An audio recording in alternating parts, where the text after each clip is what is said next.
Bonjour tout le monde, j'espère que vous allez bien, que vous avez passé une bonne journée.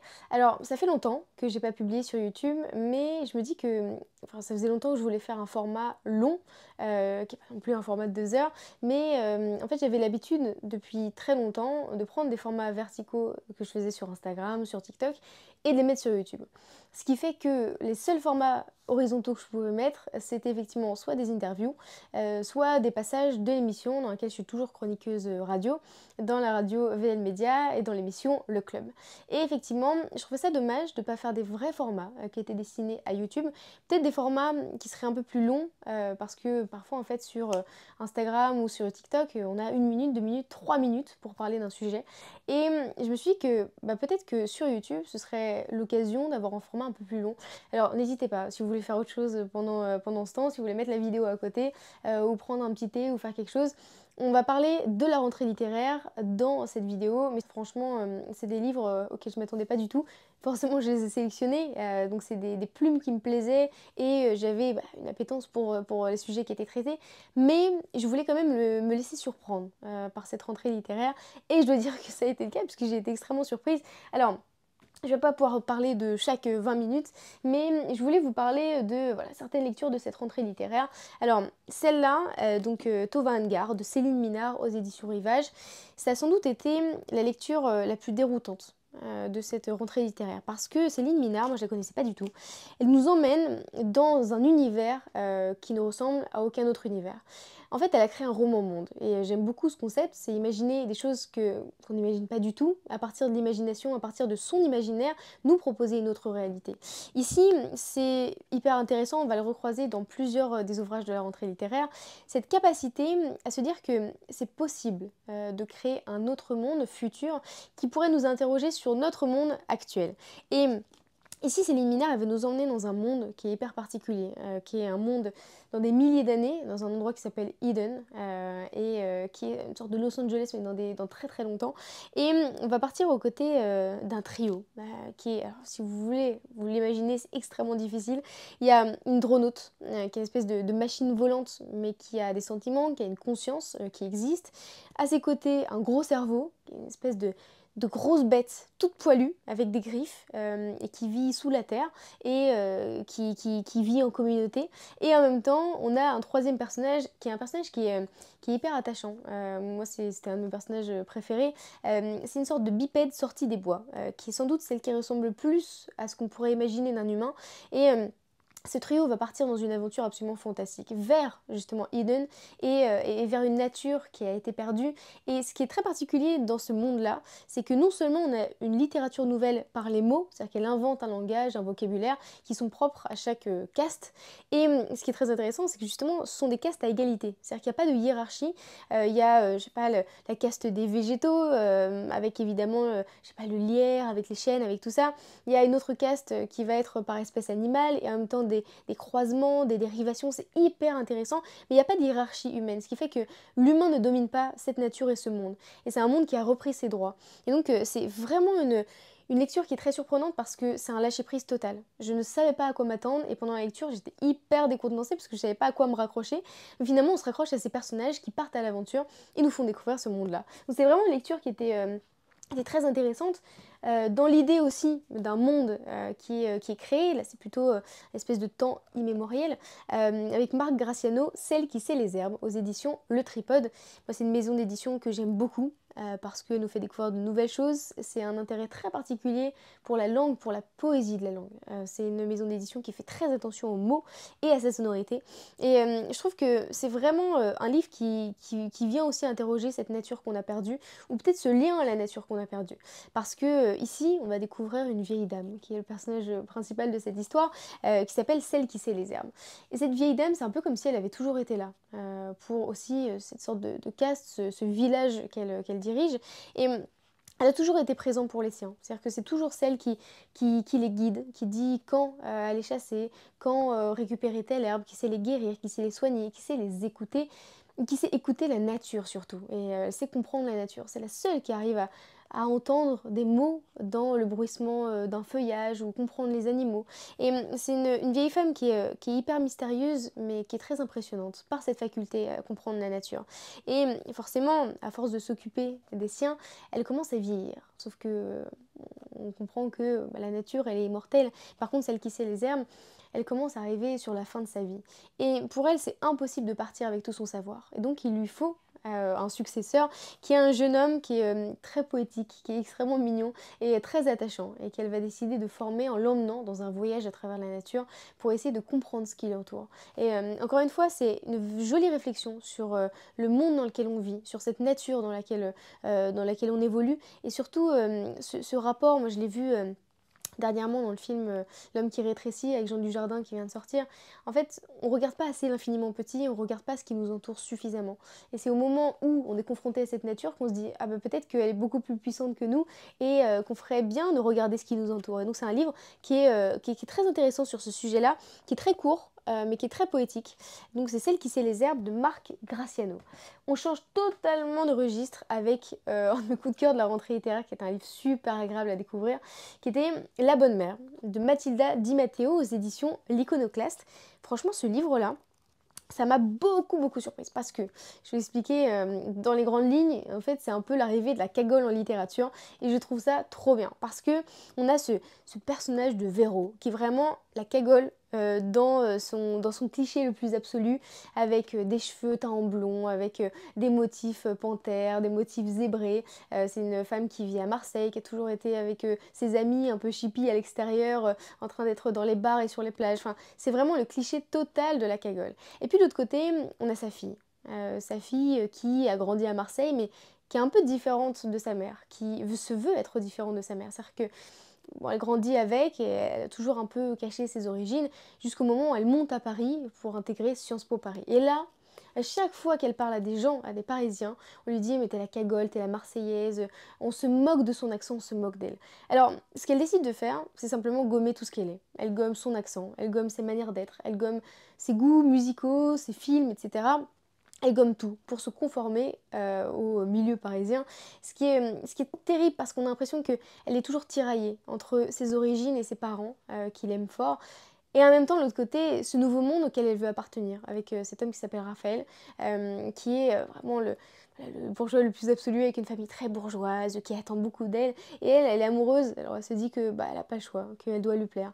Et donc c'est très joli parce que non seulement il y a un côté extrêmement drôle, très décalé, qui est propre à Mathilda Di Matteo, que j'aime beaucoup, mais c'est surtout une réflexion à laquelle je ne m'attendais pas du tout, sur la transmission de la violence, de génération en génération, et peut-être surtout comment est-ce que la violence peut s'exprimer à travers les relations amoureuses, à travers évidemment la relation entre Véro et le père de cette jeune fille, mais aussi à travers la relation qu'elle entretient avec Raphaël. Évidemment, il y a cette question de différence sociale qui va instaurer une violence dans cette relation, qui est une violence qui est physique, mais qui est aussi mentale, qui est psychologique. Hyper intéressant, donc je vous conseille vraiment ce livre-là qui s'appelle La Bonne Mère de Mathilda Di Matteo aux éditions L'Iconoclaste, pour changer un peu de registre. Alors, deux autres livres dont je voulais absolument parler. David Diop, Où s'adosse le ciel, aux éditions Julia.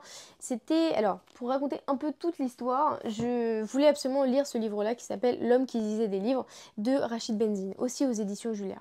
Et il se trouve que j'ai été un peu déçue parce que j'ai trouvé que c'était un livre qui était certes beau, mais extrêmement simple, et je vais peut-être me faire des ennemis avec cet avis-là, mais je trouvais que c'était d'une simplicité. Moi j'adore Rachid Benzine, et lire une langue aussi simple, aussi peu travaillée, avec une histoire qui évidemment est d'actualité, avec cet homme qui lit, qui est à Gaza, mais j'ai trouvé que c'était une occasion de traiter de l'actualité, une fausse occasion, et peut-être un prétexte pour parler de ça, et en même temps il n'y avait pas de travail littéraire derrière, et moi ça m'a déçue, et du coup j'ai décidé de présenter dans cette rentrée celui-là, Où s'adosse le ciel de David Diop, que vous connaissez peut-être, qui avait été pris concours des lycéens, et qui va nous emmener au 19e siècle sur la route. On va traverser vraiment plein de pays de l'Afrique du Nord, de la Mecque au Sénégal en passant par tout le Sahara. Enfin, c'est vraiment un périple qui est incroyable, qui est celui de Bilal Seck. Alors Bilal Seck, il a deux particularités.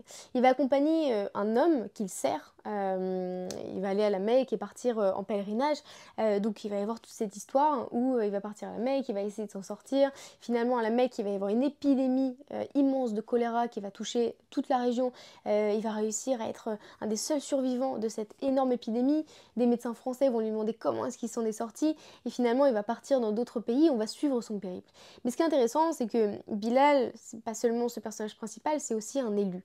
C'est un homme qui porte le récit de ses ancêtres, un récit qui est oral, et donc il se rappelle sans cesse l'épopée de cette traversée de ses ancêtres qui ont suivi le grand prêtre d'Osiris à travers l'Égypte. Et ce qui est magnifique, c'est qu'on va vraiment avoir ce double langage entre l'Odyssée de Bilal qui va traverser l'Afrique du Nord et en même temps ce récit des ancêtres avec cette tradition et l'histoire de sa famille qu'il va raconter dans ce livre-là. C'est un livre qui est d'une grande oralité, qui est d'une grande puissance parce que c'est vraiment une grande poésie des mots.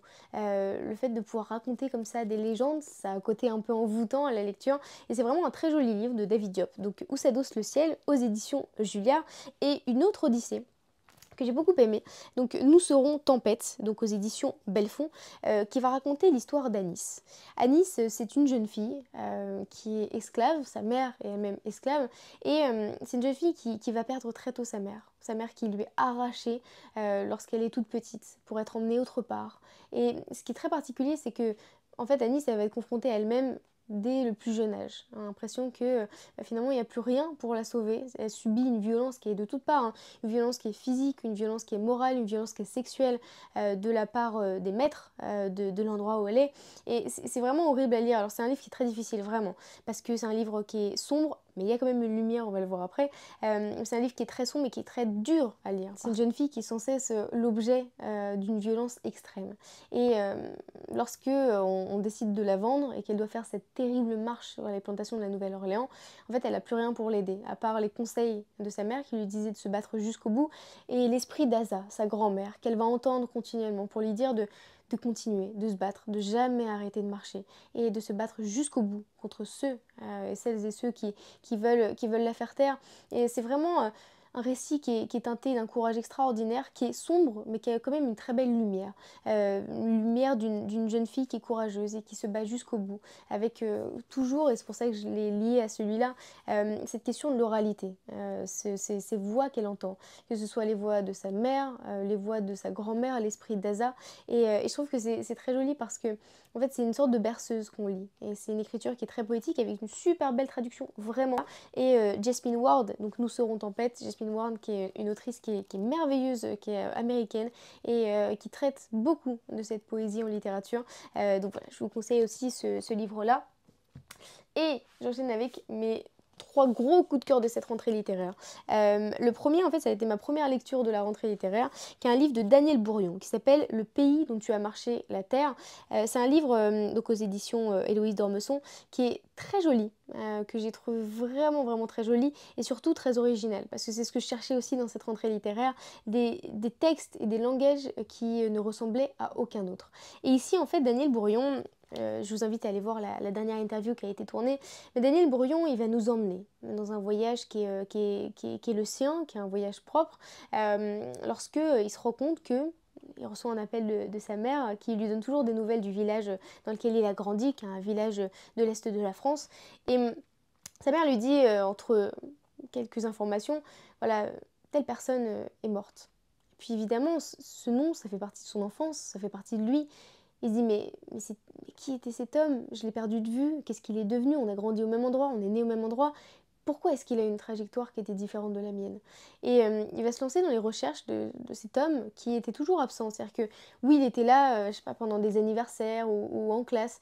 Et pourtant, il se rappelle que son absence était quand même très importante. C'est-à-dire que sa mère venait le chercher à l'école en disant non, j'ai besoin de lui, il faut qu'il vienne vite, etc. Sans aucune raison. Ou sur la photo de classe, il se rend compte qu'il retrouve une photo de classe de cette époque. C'est un petit village, donc il y a tous les enfants, il n'y a pas moyen d'échapper à la photo de classe. Et il regarde cette photo et l'enfant n'est pas dessus. Il se dit mais qui était-il? Pourquoi est-ce qu'il était aussi fantomatique? Et qui est cet homme? Qui est devenu cet homme qu'on a connu après adulte et pourquoi est-ce qu'il était aussi effacé? Quelle était sa vie? Et donc il va raconter, cette enquête dans ce livre-là, où on entend vraiment cette langue, de ce village de l'est de la France avec des expressions qui sont typiques et avec, une écriture qui jaillit du cœur, qui est extrêmement sincère, qui est spontanée et qui fait vraiment du bien à lire. Et donc c'est Le pays dont tu as marché la terre de Daniel Bourrion aux éditions Héloïse d'Ormesson. Et je finis avec les 2 dernières lectures. Couplet, une histoire d'amour de Maggie Milner aux éditions Les Escales. Pour moi, c'est mon gros coup de cœur de cette rentrée. C'est hyper court, vous allez voir, ça se lit hyper facilement. Surtout qu'il y a un espèce de double langage entre un récit qui est fait en prose et en même temps une versification qui est fait, comme c'est indiqué dans le titre, par couplet. C'est-à-dire que je vais essayer de vous montrer à la caméra. Il y a parfois des passages ici où on a 2 lignes par 2 lignes par 2 lignes et du coup ça donne un espèce de pulsation cardiaque, un rythme cardiaque qui est imposé au livre, avec parfois des passages donc de prose. Et c'est l'histoire d'une jeune fille qui grandit à Brooklyn, qui est jeune adulte et qui est installée depuis des années avec son copain dans un appartement.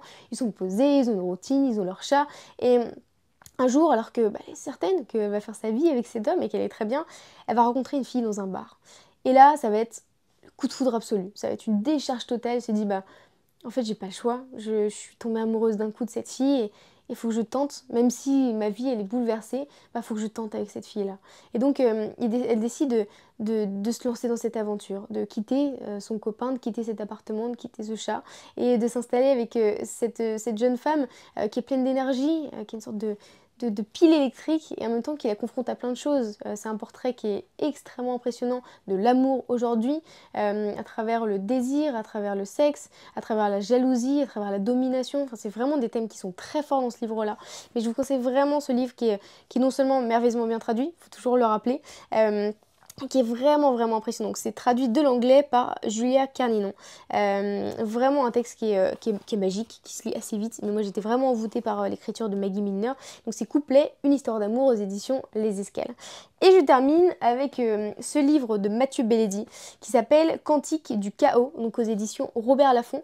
C'est un livre, je pense que c'est mon plus gros coup de cœur de la rentrée littéraire, je finis par ça, mais c'est vraiment un livre qui est très impressionnant. C'est une odyssée lyrique avec une telle intensité que c'est impossible de le lâcher.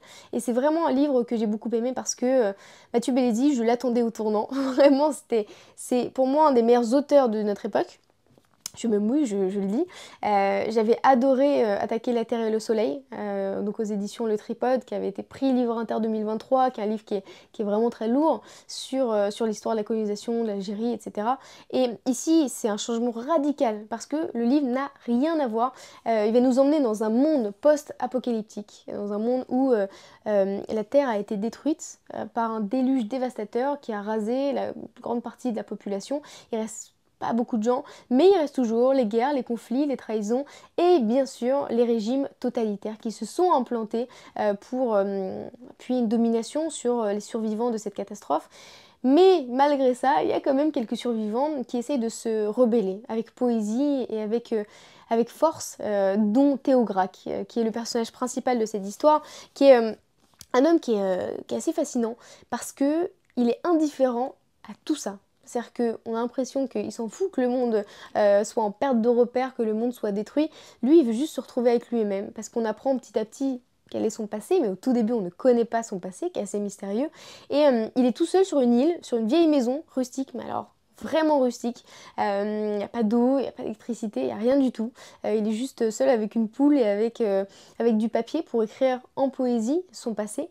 Et il va rencontrer une femme qui est extrêmement courageuse, qui élève toute seule ses 2 adolescents sur cette île. Et puis tous les 4, ils ont décidé de se lancer dans une aventure extraordinaire, de voyager à travers le monde pour essayer de se sauver, pour essayer de vivre malgré tout ce qui s'est passé, malgré ce monde en perte de repères, un peu seul contre tous et seul contre le temps qui passe et une humanité qui disparaît. De l'Europe à l'Amérique du Sud en passant par les États-Unis, c'est vraiment une odyssée qui est fascinante et je le répète encore une fois, c'est sans doute pour moi la plus belle écriture qui existe en ce moment. Alors j'ai pas tout lu heureusement, mais pour moi, c'est vraiment un de mes auteurs préférés parce que c'est une écriture qui rejoint un peu, on va dire, les traditions sud-américaines de littérature, cette manière de nous envoûter dans des parcours de vie qui sont assez impressionnants. Et ici, c'est vraiment un récit qui est livré avec intensité, vraiment avec beaucoup, même de lucidité sur le monde qu'on traverse. J'aurais 12 000 citations, j'ai corné mes pages partout, mais j'aurais plein de citations à vous donner de ce livre-là, parce que c'est un vrai regard qui est porté sur le monde d'aujourd'hui et qui est très impressionnant. Donc, je vous conseille vraiment ce livre-là qui s'appelle Cantique du chaos de Mathieu Bellezzi, aux éditions Robert Laffont. Puis je crois que j'en ai fini avec cette rentrée littéraire. Mais en tout cas, vraiment dites-moi dans les commentaires si jamais vous avez aimé ce type de format. Je ferai des formats plus courts, je ferai des formats plus longs, type documentaire et compagnie, et des interviews. Mais je me disais que avoir un format YouTube, ce serait quand même pas mal. Pour ici, par exemple, balayer la rentrée littéraire, mais pour se poser, pour parler d'un auteur plus longuement. Donc voilà, dites-moi si vous voulez des formats comme ça sur YouTube. N'hésitez pas à me dire votre avis sur des titres de la rentrée littéraire ou des titres qu'il faudrait que je découvre parce que je ne les ai pas encore lus. Donc voilà, je vous souhaite une très belle journée et puis on se retrouve très vite pour de prochaines vidéos. À bientôt.